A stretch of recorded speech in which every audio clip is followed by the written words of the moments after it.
Jay, when we get to the start of the Sports Moron segment, I'm gonna text you something.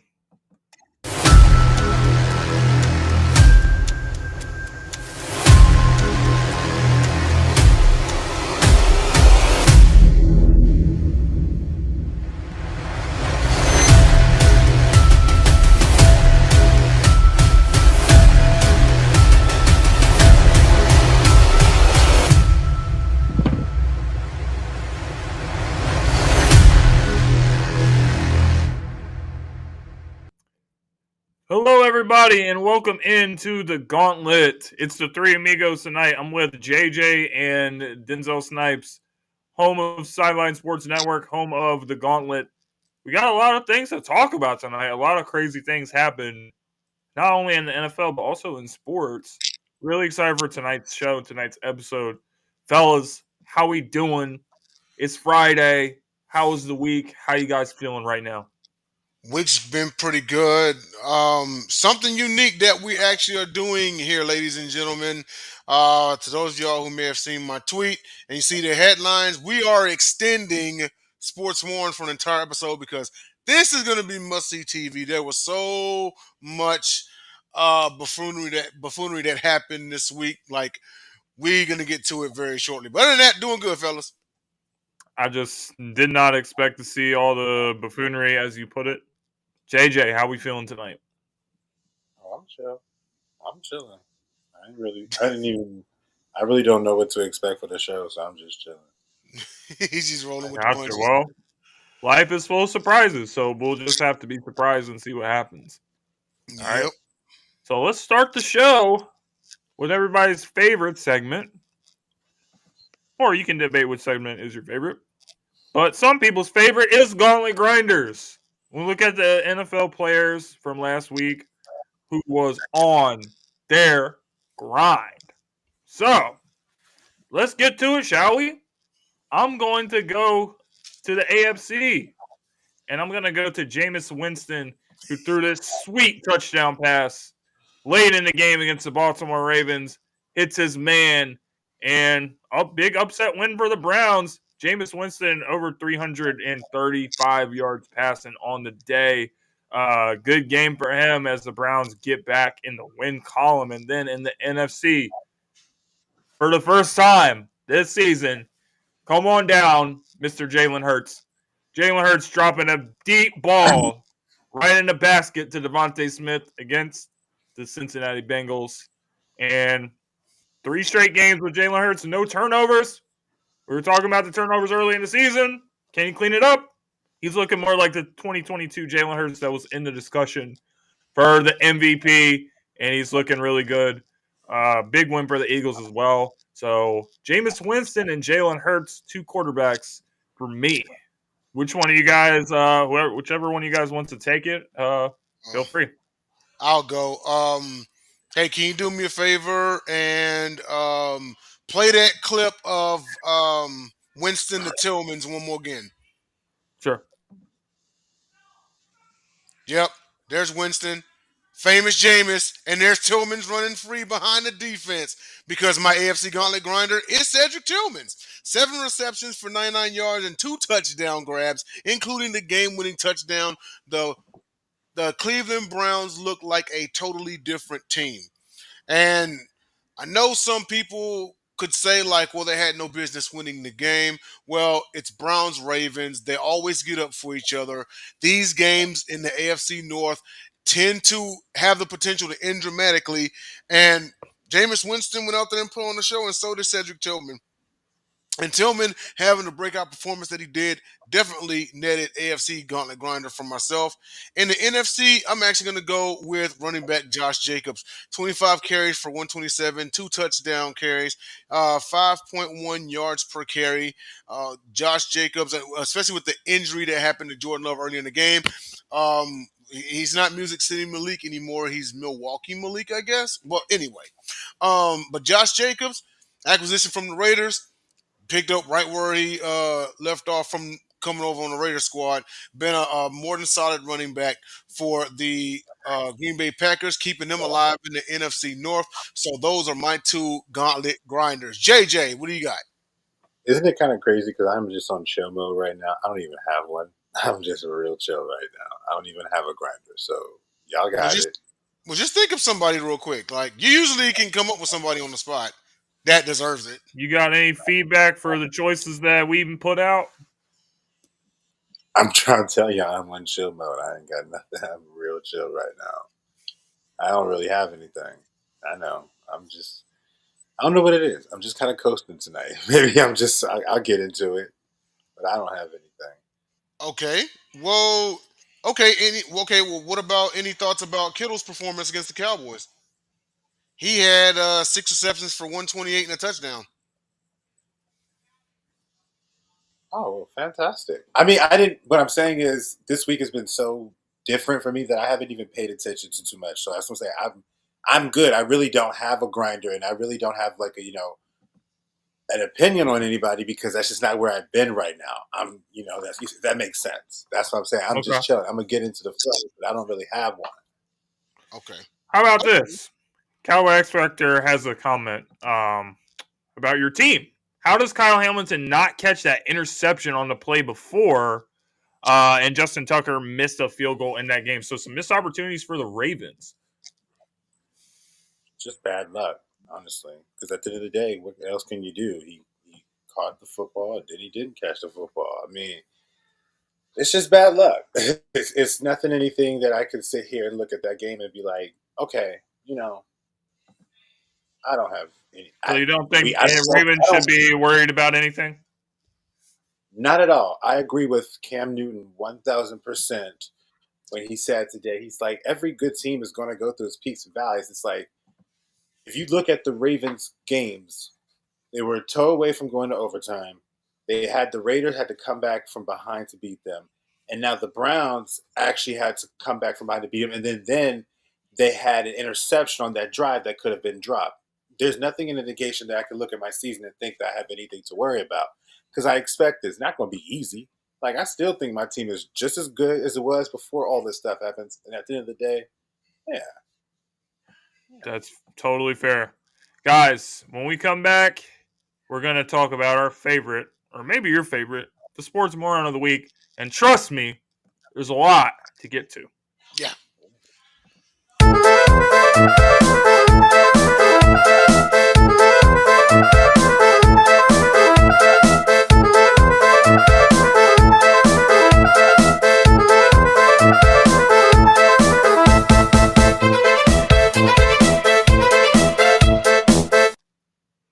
All right, ladies and gentlemen, it's time for the sports moron of the week, the dumbest moments, dumbest takes in sports.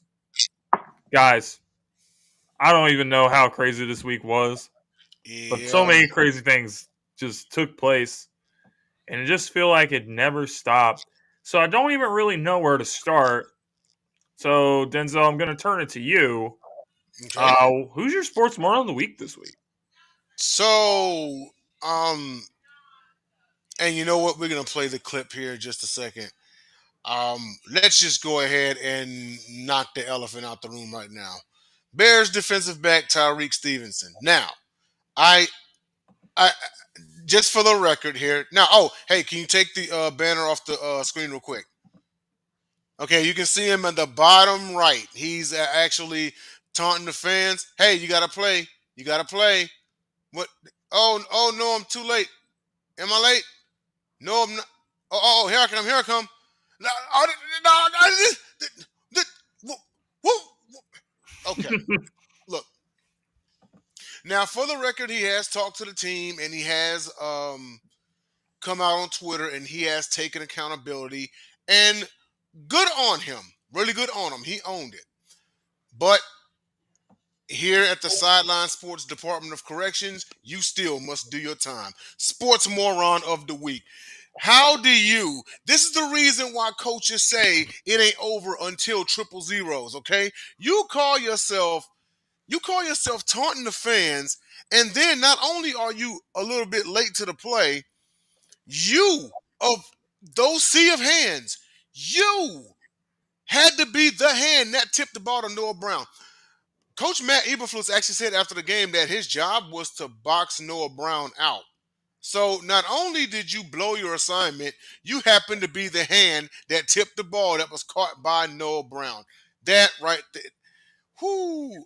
Let If me they jump in on that real quick with you on that, just for the simple fact of because he just had another layer. If his job was to box Noah Brown out, and then he went into to tip the ball out, he really wasn't paying attention to the play.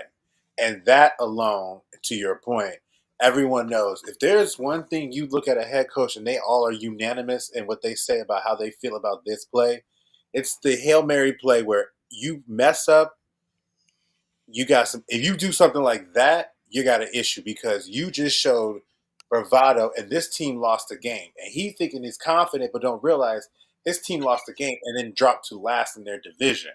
So now, not only did you lose a game, you put them in a position now they have to try to catch up to people when they were already in that position in the first place. They're just further back. Yeah, he. I'm just sitting there like, yeah, but you've been chirping at. He had been chirping at them the whole game. He and Scary Terry had been going back and forth. So he was cocky. God humbled him, sure did, and for him, he has to take the fact that he got benched. That was just it. Just was one of those things. It was just like, Yeah. this is takes something to where he's going to have some type of monster game to bounce back from this because everybody on this panel knows if this were like the Belichick led Patriots, he'd be on a trade block. No, screw I being don't know. he'd have been on the trade block. Like this, you Things can't. like things like this can be very negative for a team because you're just gonna have this play in this moment just kind of hanging over you for the season. Yeah. And this is what people are going to continue to talk about. So I think the problem that I have is why are you still having your back turned and chirping at the fans while the ball is snapped? Basically doing that while the play is still going on. So I don't got a problem with you chirping at the fans and stuff like between plays. But until it's all zeros, you got to be locked in and paying attention. So the fact that he wasn't, he kind of deserved. Like, they deserved to lose a game in which the fashion they did, which Chicago Bears is a franchise, let's be honest. There's not many other teams that you can say, yeah, we expect them to lose a game like this. Chicago Bears is one of those teams. Yeah, and I mean, say what you will about Caleb Williams, but Tariq Stevenson robbed him of his first career game-winning drive. I'm not going to sit here and say that Caleb played superb. He didn't, but he also didn't lose them the game neither. And this is what I'm talking about. Like robbing your, like when you cost your team, you cost your teammates. Because again, he was the one that tipped the ball. He also blew his assignment on a Hail Mary, not a regular coverage play. He didn't get a defensive pass interference or a defensive holding or anything like that on a Hail Mary. I can we people blow assignments in coverage like all the time, right? How do you blow your assignment on a Hail Mary? Like you would think the least complicated of plays. And the crazy part about it is no one talks about the play before when the Bears basically gave them like 15 more yards so Daniels could get to the 50 and then heave the ball toward the end zone. Tony Romo called the whole thing. There was a guy that was left uncovered. Now, to the Bears' credit, they likely were thinking either A, the Hail Mary was going to come on that play, or B, they left that guy open because they thought they were going to do some River City relay business, and they get to tossing the ball around. They can kind of close in and stop them. But no, they allowed a wide open 15-yard completion. Guy runs out of bounds at the 50, and then the rest is history. But with Tyreek Stevenson, yeah, brother, this I agree. This is gonna hang over you. You got to have a monster game. I mean, you better have like 2 pick-sixes in a game or a game sealing interception or something, because that's the only way that you can halfway come back from this. And that's all I got. I don't know if I agree with that. I think if you work hard enough, you can rebound from every mistake. You just learned a horrible lesson. I don't think it's as. I think maybe that be a little bit too far out there because at the end of the day, he made a big mistake. But it doesn't think that it's like one of those things where it's like the end all be all. All you gotta do is just show that you are not going to make that same mistake again. So if the Hail Mary comes into another situation, just do your job. That's it. I don't think it's that serious. I think it's probably that serious because it's so funny and it's gone viral. But I don't think it's that big of a deal. I just think it's one of those things like, yeah, you're young. You was talking that talk. If that's your personality, but at the same time, this is what comes with it. So if you're going to continue to be that player, just make sure the play is over with. Once the play is over, then go back and talk to them. But I don't think it's like anything that crazy. I mean, at the end of the day, it's no different from, I think, Deshaun Jackson celebrating a touchdown and then fumbled the football and then they missed and stuff. Or I think any other players that's done this stuff. So it's like, you better bonehead move. But it ain't, I don't think it's that crazy now. Like, it's just one of those things like, it's funny because it's like, wow, you're the one that messed it up. But I think in a week or 2 weeks from now, he'll be back in the starting lineup doing things, no problem. This is just a 1 week lesson to sit there and figure out what you need to do better. Because they are 5-3 or 4-5-3. Yeah, I think they're like 5-3. So I think it's funny, but I ain't think that bad. I'm just like, okay. You learn.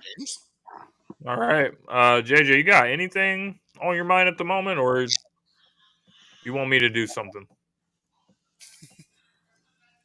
As far as this segment, do you got anything that took place in the last couple of days that's just on your mind? But no. Okay. All right. Well, let's stay in the NFL, and I'm going to play another clip for us to react to. Something that took place in the Indianapolis Colts versus the Houston Texans on Sunday. Tired, I ain't gonna lie. That was a lot of running right there, what I did, and I don't think I was gonna be able to go that next play. So I just, just told Sam I just needed a break right there. So if you guys have not been keeping up with the whole story, on Sunday, I think it was on 2nd and goal or 3rd and goal, Anthony Richardson asked to be subbed out of the game. It was a tight game where the Houston Texans narrowly got the win over the Colts. But I just have a huge problem with Anthony Richardson doing this. You know, how do you think his teammates are going to perceive him after big game, tight game, and then you ask to be taken out? Not because you're hurt, not because you're, injured yourself, because you're tired. His teammates are going to lose respect for him. And this is not a good look when you have that C on your chest, which he does. Even as young as he is, he has got that C on his chest. And when you have that C on your chest, you're the franchise quarterback. That comes with a lot of accountability and a standard that you got to hold yourself to, which his performance and his play isn't really matching up to that either. And this doesn't help the situation at all. So in response, head coach James Tatum announced that Joe Flacco will be the starting quarterback going forward, not only for this week, but for the most likely for the remainder of the season. Wasn't a good look at all, and I just don't think that this is the type of stuff that you want to do when you're the leader of the team, you're the quarterback of the team, franchise quarterback, face of the franchise. Not good stuff from Anthony Richardson. All right, so I want to jump in on this one because I think what's going to happen is it's going to be a definite on top of piling on this because, again, I think this is truthfully because of how I try to live my life now and all the mistakes I've made. I ain't got no problem with what he said because I'd rather you be honest than lie. That's just me personally. But what I realized is in this world, it's been okay to lie about something like that. Now, I think in tune with that, I think that's where the response came from Shane Steichen, and I don't blame him for benching him because at the end of the day, he's just probably in the same mindset that most people are on about the situation. Now, for me, because what I would sit there and say is there are some people out there that would still stick with the dude and be like, all right, you made a move. You said this. It's not good, but I'm your coach. I'm going to believe in you, and it's going to be hard, but you're going to work your way past this. Shane may not be that type of coach, but when everybody's sitting out there and they're like, it's okay to lie and stuff, when I wasn't learning the things I was learning, I can understand that. I would agree with that. Now that I'm learning the things that I'm learning and the way that I'm trying to implement it in my life and the results that's come around, I know he'll be okay. It may not be now. It may not be a month from now. It may not be a week from now, a year from now.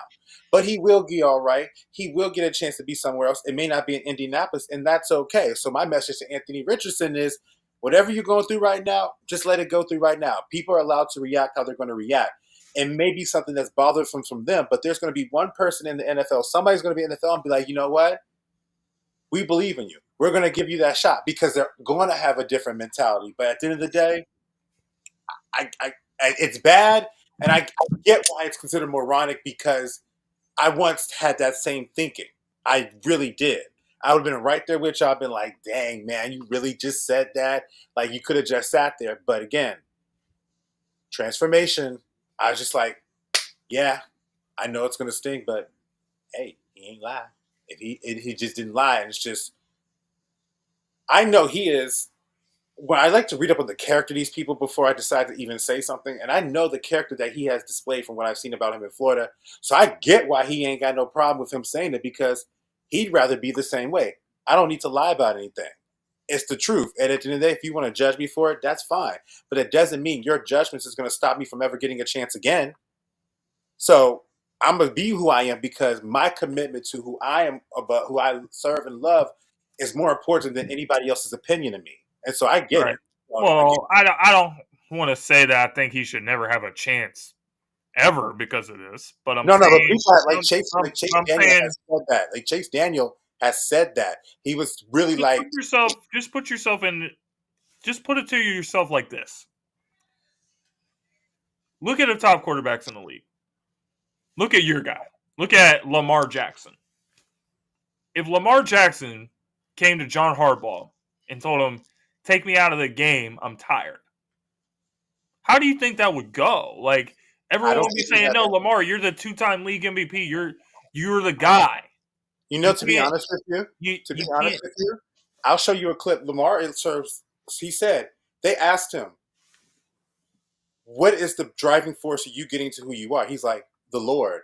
I thank the Lord of everything, so I don't care what happens to me, good or bad, because I know the Lord got me. So to answer your question, he has a similar thinking to me on this one. And he has said before when he's in interviews, he had been tired during the games, but he kept pushing out. The difference is exactly. But I think it's because that's what leaders do. No, but you're missing the point. If he was tired and asked to leave out, he wouldn't be dishonest about it if somebody asked about it, because again, anyone's opinion of that, yeah, it may sting in the physical sense or the emotional sense at the time. But as I just said, and this is something that more so is how I understand it, when you go and you have a certain understanding with the Lord, he said it. The Lord, he doesn't put nobody's opinion of him over what the Lord thinks of him. So he would say, yeah, I asked to leave because I was tired. He'd take the heat. I would take the heat. Honestly, if I was in that same situation, I would just take the heat too. And I've done it in my own job when I've taken the heat for stuff. I've had embarrassing moments happen to me and people knew about it. I was at work one time and I smelled like a homeless person. Everyone at the branch knew about it. And everyone sat there and talked to me about it. Did it stop me? No. So in this situation, I can understand where you're coming from, 1,000%. But what I'm saying is I can understand why he said it. I can absolutely understand why he said it. That's all I'm saying. I don't have a problem with whatever he said, but I have a problem with what he did. And what I'm saying is, Lamar Jackson's not going to do this. No, but what he said because Lamar Jackson's a leader. He's going to push through it. When you're the leader, when you're franchise quarterback, you don't run to the coach and tell him, take me out of the game, I'm tired. You don't do that. You just don't. But I want to give Jay the opportunity to give his thoughts. So, Jay, you got it.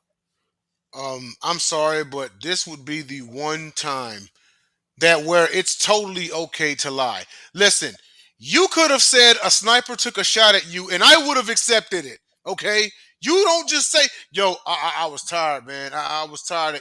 No, and consider the situation. It was a goal-to-go situation. Like, this is your chance to pull ahead in the ball game. Then on top of that, then this was really tripped out. So Joe Flacco comes in for one, and Wyatt is my witness because he watched the game. Joe Flacco comes in for one play. You know what he did?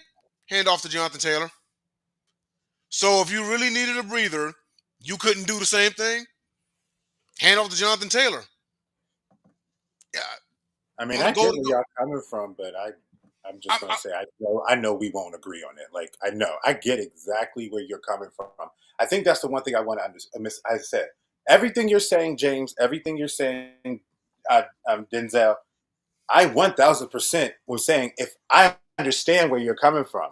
So essentially, if I was to sit here and say I would disagree with it, I'd be lying because Okay. at some point in time in my life, I could agree. But what I'm saying is, I get it. I totally get it. And I totally get, and that's why I just said her. This is the one thing that I think that people learn is that what people's opinion of you at this point in time, yeah, it's going to sting. But the truth of the matter is, no matter what nobody says is, 2 years from now, they can forget all about it. Or they can sit here and use it as, think about the guy that went from that and he grew up and became this. This is not the end all be all. So it may be right now, but I know for a fact, a couple years from now, nobody even going to think about it. And if he does well and continues to progress, which he may hopefully gets a chance to do so, ain't nobody going to think about it because you can change, you can grow, you can get better, you can become that leader that these other quarterbacks that we are talking about are. There's a lot of things that they don't say that could actually be going on. And so at the end of the day, there's some ugly things that go on out there. They talk about all the time. Just because he told honest about it doesn't mean that those other guys aren't the same people he is. There could be plenty other guys, other star players that actually did that, but they lied. But it's okay because they lied. But it doesn't dismiss the fact that they still checked out. What it's telling is we care about what people say as opposed to what they, because we know we believe what they say because it's something we hear, but it could be any of us lying. So I could lie and everything, but I could be that person. We could be cheering on Derrick Henry right now, and he subs out every game because he's tired, but he lies. But if he lies, it's okay. I'm just saying I understand why he didn't lie, and I'm okay with it too, and I wouldn't be no problem taking the heat. That's all I'm saying. And you know what, James? I'm also going to I'm going to kind of split this one, okay? And I hope I'm making sense. So, as far as this incident goes, I'm going to give 90% sports moron of this to Anthony Richardson and 10% to Coach Shane Steichen, and here's why. Now, to those who saw the game, the Texans defense did have Anthony Richardson running for his life, okay? And I totally understand, and that's what we are here for. We're holding him accountable for quitting and coming out of the game for a play because he's tired. But also, why is it that a quarterback with a 44.4% completion percentage throwing the ball 32 times in that game, and you got Jonathan Taylor in the backfield, who typically has a career day against Houston? Wyatt is my witness once again. Why is he slinging the ball as much? As a matter of fact, I'm going to take you through the first possession of the Indianapolis Colts. It was all throws. So throw, incomplete. Throw, screen to Taylor, first down. Throw, incomplete, field goal. The first 5 offensive plays for the Colts were pass plays. And you got JT in the backfield. So I'm going to put 10% of this on Shane Steichen also. It almost is like he's trying to prove something. And it's like, look, you better do what works. I totally get it once again. Anthony Richardson is 90% of this sports moron, but I got to throw some blame on the coach as well. Because that play calling, I'm glad he did that because my team won. But from a totally unbiased source, I don't get it. I didn't get the play calling. All right, JT, you got it, man. All right, we're going to stay in the NFL with the Dallas Cowboys once again. It seems like the Cowboys are always a topic of discussion on the show. Another loss to the San Francisco 49ers. Defense allowed 3 straight touchdown drives in the third quarter. Game just kind of got away from them. Dak Prescott, a couple interceptions. But we've had Jerry Jones brought up a lot, but Stephen Jones had some comments, and he doesn't really seem too concerned with the team. Let's take a listen. Oh, I mean, I just think, this team's made up of a lot of the same players that won 12 games the 3 prior seasons. I think it's, right now we're just going through adversity. We've had more than our share of injuries.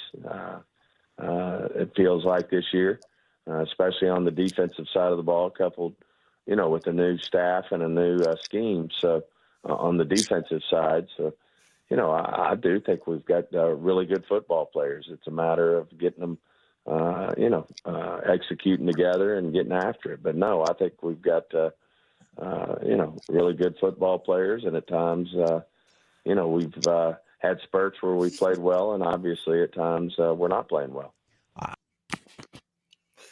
Man, this just screams to me that this is what the Cowboys' problem is. Accountability.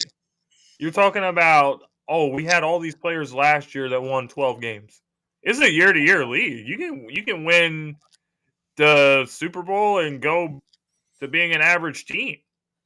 You got to be consistent when you're trying to build a roster that's going to compete.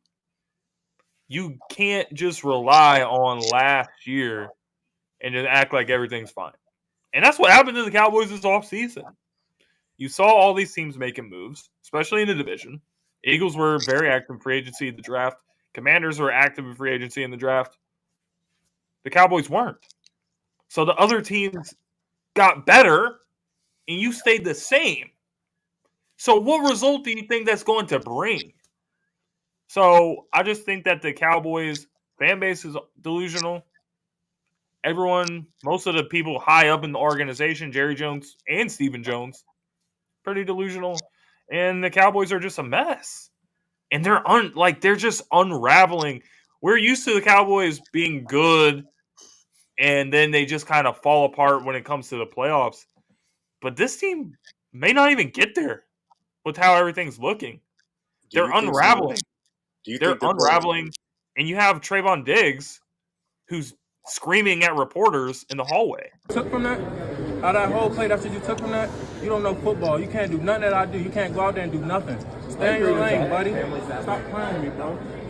Just asking a question, Trayvon. I mean, I'm happy to have you answer the question. Out of that whole play, that's what you took for that? That's what you got from that whole play, that's what you got from that? I'm asking you.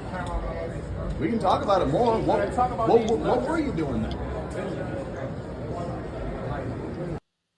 So, to be fair, Trayvon has since apologized to the reporter, but it's just an example. You're focusing on the wrong things. You are focused on the noise.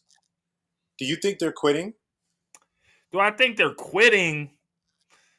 No, I don't think they're quitting. I just think that this team is unraveling a lot earlier than what we're used to seeing. So, when I look at the Cowboys' upcoming games, they got 2 tough games. They're already 3-4. I think they're staring in the face of 3-6 because you got the Atlanta Falcons this week and then next week Philadelphia. So they could lose both of those games and be 3-6. So I think the Cowboys need to win both just to kind of stay alive because the way things are looking and going, this team could easily miss the playoffs. With the Cowboys, and my bad, I'll say this and I'll let you go. He says that he said we're going through adversity right now. Translation: teams have started to figure us out. Plain and simple. James or JJ, one of you two did not have the Cowboys even winning 10 games this year. It may have been. I may have them making the playoffs before the season. Making the playoffs, yeah. This is going to be. We got a tough slate coming up because you mentioned they got Atlanta and they got Philadelphia. They've got Houston. They've also still got 2 Commanders games. So the Cowboys' schedule is pretty backloaded. So they better get it together real quick. But go ahead, JJ. I'm sorry, man. It's funny how this media world, we just got on Anthony Richardson for being honest, and now we're telling them that they're lying. You see how the human mind is kind of hypocritical on how they feel? We pretty much are okay with people doing things that we often agree with. Not saying you, James, because your opinion definitely was very similar between the two. But I'm talking about the whole world. So what do you want? You want them to lie? You want them to tell the truth? Because if they're sitting there telling a lie to you, they're buying into what you want Anthony Richardson to do. But when Anthony Richardson's honest about it, you guys are going to sit there and jeopardize him about that. So I love this about that because it's like, wow, he's just doing what y'all want him and other people to do. So now you don't want it either way. And so at the end of the day, he doing what everybody would tell them else to do. He going to make it seem like they cool because they don't want y'all to know what's going on between it. Because, again, when somebody did do it, like Anthony Richardson is, he gets a certain pushback. We often cause these comments as a media. We often generate these people to do these things because we pick and choose what is awesome and what is great for us to jump on and what is fun to rag on. Because what he did ain't nothing what I've seen any other team that has been down in something. So what makes Dallas different, I'm not sure. But it is because maybe Jerry Jones is worse. Stephen Jones, when I listened to the clip, I didn't really think he said anything that was really trippy. I didn't even think I thought he was sitting there doing something that I'm like, well, that's what most coaches say. They all like, we're going to still figure it out. We're going to be okay, whatever. You got to do this because at the end of the day, they don't want to tell y'all the truth. They want to lie about it to what people say. And then you just translated what you thought he was saying, but it's like, that's another thing we do. We pick and decide this is what they mean because that's just us as humans. But I just find it so interesting that the media reacts to both situations different, but yet they used one reason to do one against the other and the other to do this one. So it's like, okay. Two things real quick. Number one, the Cowboys front office is making excuses for not doing enough during the offseason. Remember, this is the same team that let Derrick Henry come to y'all, okay? And I know you're not complaining about that. But that's number one. Number two, yes, I can totally understand how it looks hypocritical, but I'll put it to you like this. You can take the worst quarterback in the league right now. Let's say Daniel Jones, okay? But one thing he hasn't done is quit on his team and said, hey, I can't play no more, you know? That's at least, you know, it's kind of like what Shannon Sharp said. He said, I understand if you can't make a play. I understand if you lacking today or whatever, but don't quit on me. That's how I'm talking about Anthony Richardson. That's how he just said he was tired. He went back in the game, or he didn't get back in the game, but he just said he was tired. He just wanted to come out the series. He didn't say he was quit on this team. See, I think, again, we're telling people what we think they're doing. Because, again, you're proving what I'm saying. We will attribute what we want to believe in that situation as actually happened. He just said he was tired and he asked to get checked out for the game. He ain't quit. He just said, look, I'm tired. Let me get myself together and get back in. If he would quit and say, you know what, I'm walking out, he ain't do a Willie Beeman on any given Sunday or something like that. So I think, again, like I was like, quit. He didn't quit. He was pushed after he said he was tired. So it's like, either way, they're making excuses. That's just what you may feel is happening. But again, they're telling us what we want them to say. But no, we want them to be honest and tell them, hey, they're ragging, they're horrible, they're this and this, because it's an opinion we agree with. If it's something else, we're not going to want them to say that because it's an opinion we don't agree with. It really makes, it kind of always comes full circle with that. It's like, yeah, it's really what it happens. Like, all the problems the Cowboys are having right now was totally predictable. We all could have said that. We all could have said before the season that we could see something like this happening. And I'm just going to talk about the Philadelphia Eagles for a second. So I'm just going to use it for an example. Because we see what Saquon Barkley has provided to the Eagles team. So as a team in the division, you cannot just allow a player like the Eagles to go out and get a player like this and you do nothing. So I can see why the criticism is there.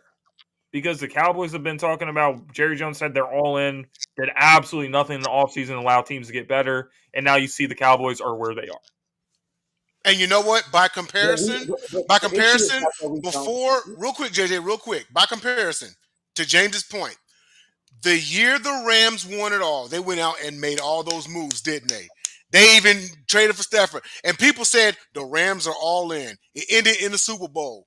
So how is it that you as an owner are like, yeah, the Cowboys are all in, and you did nothing in the offseason? But you guys, again, we see what the issue is. Y'all issue is that they're not saying it to the media. Again, they're not being honest about something. But again, if you want to have that opinion agreed with, you also know it contradicts a possible other opinion people have in other situations.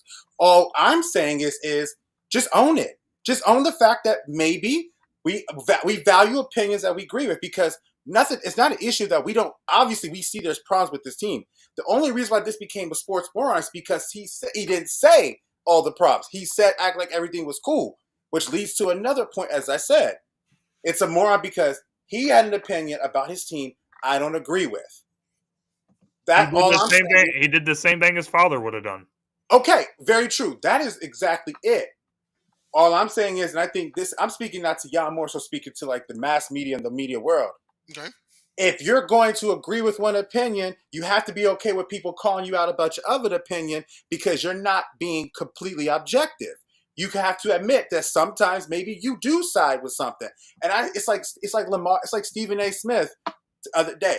He'll say in the postseason, if you lose to Patrick Mahomes, you get a pass. Then he in the same segment says Lamar Jackson doesn't get a pass because he lost to Patrick Mahomes.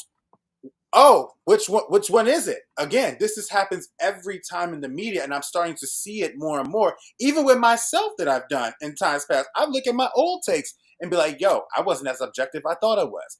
Now it's coming full circle. If you agree with this opinion and say he's not telling the truth, this team is trash, and that's absolutely right, 1,000%. But when we get to another topic that can expose a difference or maybe show an error, a change in between your opinion from before to this one, and they use an argument, I would be the one to be like, hey, I mean, that is valid. You did say this and this one, and now you're saying this and this one. But the problem, I think, what happens in our media out here, and the reason why these opinions that come from, is that when they're honest, they get killed because somebody is basically that's their feeling friendly. Oh, we can rag on them more and more, boom, boom. When they lie, they get ragged on still, but then you're telling them how they really are feeling. And it's like, well, you don't want it either way. Which one you want it? You just which one you want, because you can't have both. And our opinions out here are trying to have both. And it's just very wow, like wow. All right. Any more thoughts on this topic before we move on to the next one? We got 2 more clips that we got to get to for Sports Moron of the Week. I say let's move, man. All right. So let's go to this clip. Number 93 on the New Orleans Saints. Yanking on the leg of quarterback Justin Herbert. And let's not forget, he did the same thing to Saquon Barkley earlier in the season. I just think there's no room for this type of plays in football. The play is pretty much over at that point, especially on this one. You see him, he's already in the end zone. He's still yanking on the guy's leg, and this just kind of goes with the New Orleans Saints DNA. You know, this is a team that was in a bounty gate for trying to injure players on purpose. And then you just continue to see stuff like this. It's dirty. It's nasty. It shouldn't happen. There's no room for it in the NFL. So what's interesting about this? Go ahead, Jay. What's interesting about this is that I was talking to my barber about this yesterday. Jonathan Vilma and a couple other players came out and said they weren't out there to try to intentionally target. The opinion to target them was not from them. It was from the coaches, and it's a special. There's a documentary about it they have out where they were given incentives to do this here and there, to this here and there. So that's what stemmed from them. So it made me think like, you know what? Yeah. But what also it goes to another thing is that Keyshawn Johnson said it. It happened to Akeem Hebron and stuff. There's an ugly side to this game that doesn't always get shown. And they talking about, you don't know what happens at the bottom of those piles. You're talking about crushing private parts, poking people in their eyes. And unfortunately, there's an ugly side to this game where some people will try to take advantage of everything they got. Okay, that's been around since the dawn of time with this game because Jack Tatum headhunt people. Ronnie Lott used to lay people out, got his finger out taken care of, and then he was out here, and then he's still playing. You were cool with that, but you don't have issue with this. And I'm not saying it's wrong, because personally, I have issue with that, and I have issue with this one, because ankle is the problem is what Justin has been killing for all this time. And he did look like he was trying to hurt him. And it did look like an injury to the point where it could really seriously possibly mess his leg up for life. And Bradley Bozeman literally saw that, and he was starting to choke homeboy like any lineman would normally do, except that's how you knew it was actually changed. That's how you knew it was serious, because most of the time, a dude will sit there and just push you and whatever. He came and went and was kind of choking, which means he had to feel like what he was really doing was seriously, intentionally trying to hurt Justin. And so that just, there's no call for that, because it's no call for that, but it's like, unfortunately, it sheds light onto an ugly game that we don't see. Because trust and believe, when I always play football, I always wondered what happens when you're in the bottom of those piles. What happens? It's crazy. And see, this is something where it gets brought up, and then JJ, you hit it, man. Something like this happens, and like, come on, now, there's no excuse for that at all. And then good on 75 for taking a quarterback. It's the same guy that does the same thing on this play. Yeah. 75 for the Chargers should have choked them out. I would not have been mad at them one bit. See, because this happens and then you know what's going to come up. Bounty Gate, you know? Like they kind of have that cloud hanging over them. Well, if you're a fan of the rival of the Saints, of course you're going to bring that up. There's no room in the game for that. I was not a fan of back when he was playing ball, Dominican Sue's antics, but usually players like that, they end up getting theirs. He's going to meet with the wrong offensive lineman, and he might risk a game trying to take him out. I know when you have an offensive lineman who will ride or die for their quarterback, they're not scared to get into a fist fight, to get into a scuffle with anything. So I'm most certainly the Saints hope they're in for a physical war with somebody that involves fists and feet, because he's going to run into the wrong team that's going to ride for their quarterback. And especially if he injures their quarterback, oh, it's a wrap. It's a wrap. You think karma hit Tyreek Stevenson? Wait till it hits homeboy. Go ahead, JT. All right, we got one more. So those were all pretty much NFL related. We don't talk too much about baseball on the show, but during the World Series, something really controversial took place with some fans in the stands yanking on the arm of Mookie Betts and trying to pry the ball, basically. Ended in a fan interference call as the Dodgers would go on to win the World Series. Let's take a look at the clip real quick, and then we can give our reaction. There's the fly ball. Mook's got it. And, oh no, my arm. Yeah, that's an out. And then they called it out. Yeah, absolutely, that right there. Man. And then they're trying to sit there and justify it like they're going to show the replay of it. And just look at the look on this guy's face. He knows exactly what he's doing. He has no remorse. This is just dangerous. The way that this is just dangerous. Something can happen on this play, and Mookie Betts could really get injured. Exactly. So that's really what it comes down to for me. And these fans are just being clowns, and I hope that these guys are not welcome back at the any MLB game after what took place. Actually, because this came up on the Sideline Sports Show earlier this week, the Yankees were actually going to allow them back in for Game 5. But the Major League Baseball stepped in and said, no, they are banned. So good on them for not the MLB. Now, the MLB did say, like, okay, refund these guys or whatever. I wouldn't have refunded them. Fuck them and their money. No, I wouldn't have refunded them at all. They tried to they tried to seriously, like, injure, in my opinion, because like you said, they could have injured a man. You know what I mean? They're very fortunate that nothing happened. Oh, yeah, absolutely. That's all I can say. Yeah, because if Mook would have gotten injured, and then next thing you know, there's a lawsuit coming down, and yeah. And it wouldn't be a case of, guys richer than them suing the populace. Well, you shouldn't have been interfering inside of the play to where you could have injured. And then the other guy grabs Mook's other hand. Like, what? So yeah, I'm not going to sit here and say that, like, I don't get it or anything like that. I totally do. And it 100% was uncalled for. JJ, what do you got? Hold on. Yeah, you just put it. Can you put it back I'll up? play the clip one more time for you. No. I know what it is. And at the end of the day,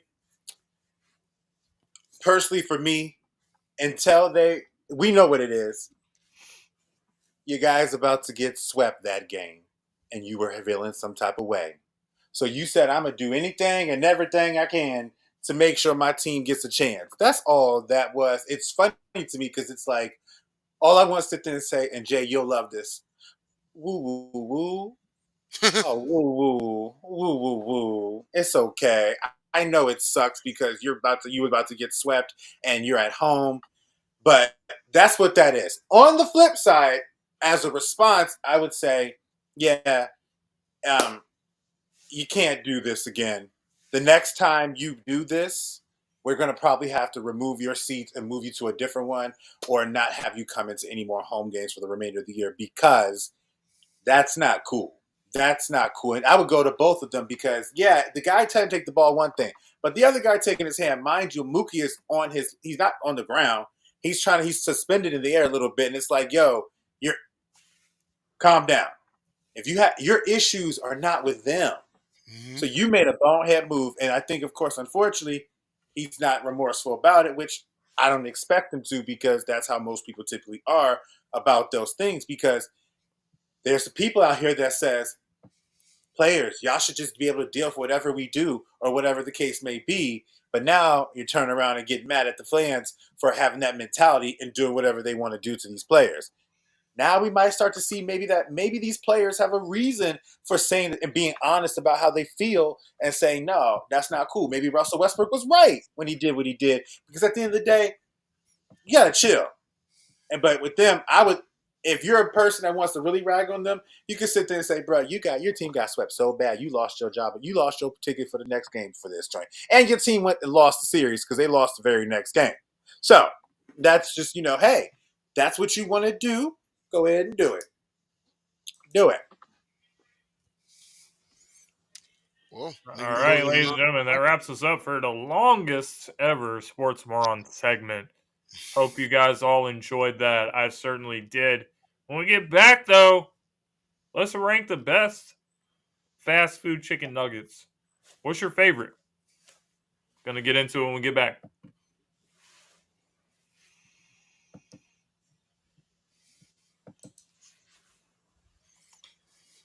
Ladies and gentlemen, I'm the one that's responsible for this topic because I actually was eating lunch and I was eating chicken nuggets and I was like, you know what? What do you guys think is the best chicken nuggets?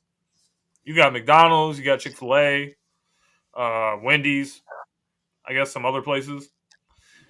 But who's your favorite? Oh man, Wendy's was high on my list, still is, because like the I crunch like the game spicy is nuggets still, from Wendy's. yeah, the Wendy's spicy or the regular. The crunch game on it actually is pretty underrated.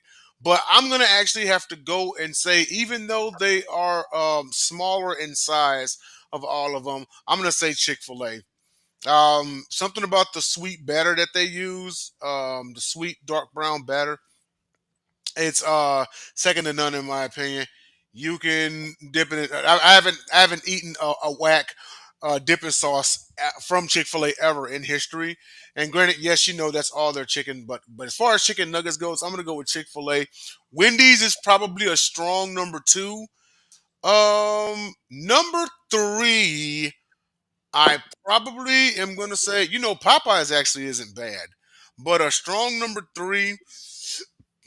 Oh shoot! I can't say Burger King because they do chicken fries now. They don't do chicken nuggets. You know what? I have to think of a number 3. Y'all come back around to me. But my top 2, I would say Chick-fil-A and Wendy's.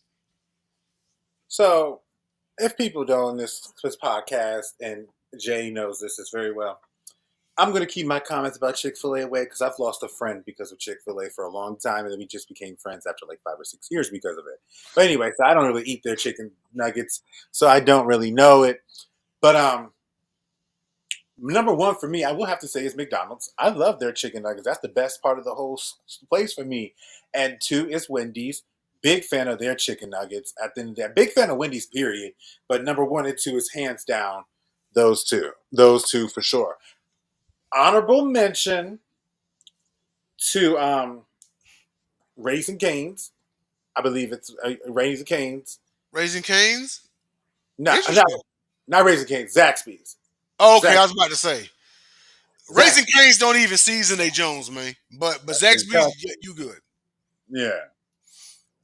You know what?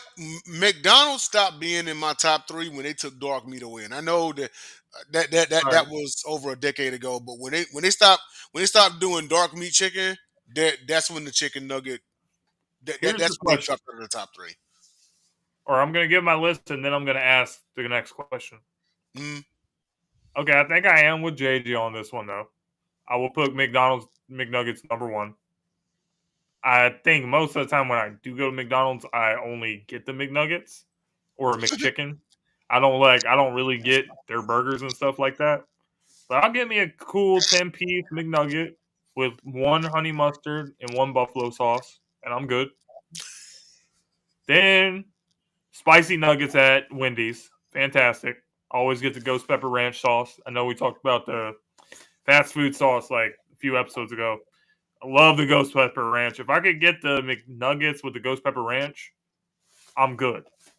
Now, I could say Chick-fil-A by default, but since I know this debate has been made throughout the world, when it comes to boneless wings, Oh. do you consider boneless wings as a type of chicken nugget? Of 'Cause course.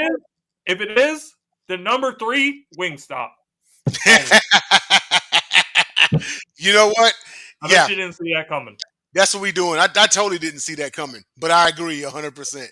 Yeah, Wingstop would be it, because to me they're not boneless wings. They are chicken nuggets, just slightly bigger. That's all. They just Nothing have more. a fancy name. Nothing more, nothing less. So That's yeah. it. Yep, that was my I don't like boneless, period. And yes, there are chicken nuggets, but no, thank you. That I'm would be sorry. a good topic. We should have I the just- best wings debate on another Oh. show. We did Oh, chicken yeah. nuggets tonight. That's But on a Unfair new episode. because you haven't experienced all of them.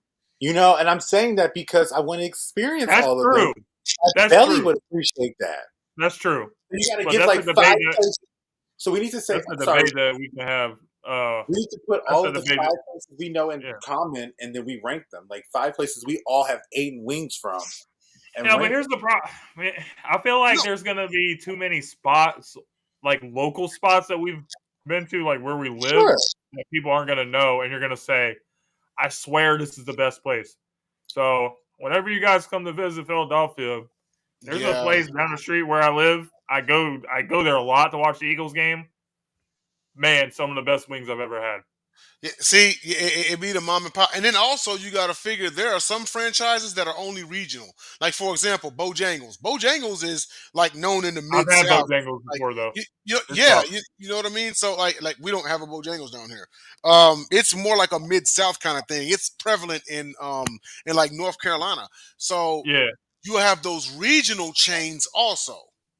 yeah. Bojangles is partners with the Carolina Panthers, I think.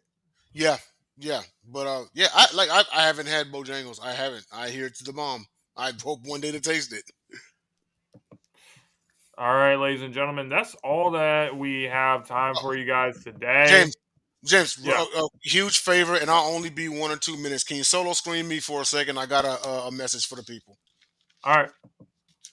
Okay, so I'm pretty sure you all know, as everyone should know, that coming up next Tuesday night is the most important night of the American calendar year that comes every 4 years. Now, I'm not here to preach religion or parties or anything like that, because at Sideline Sports we are not political, okay? But all I'm going to tell you is do what you want to do. If you want to exercise your right to vote, do it. If you ain't a favorite of anybody and you elect not to vote, do that too. Stay at home, okay? All I'm asking is don't let anyone shame you into doing something you don't want to do. Don't let anyone shame you into voting if you don't want to vote. Don't let anyone shame you into voting for the left or the right or anything like that. Everyone was eligible to vote since they were 18 years old, right?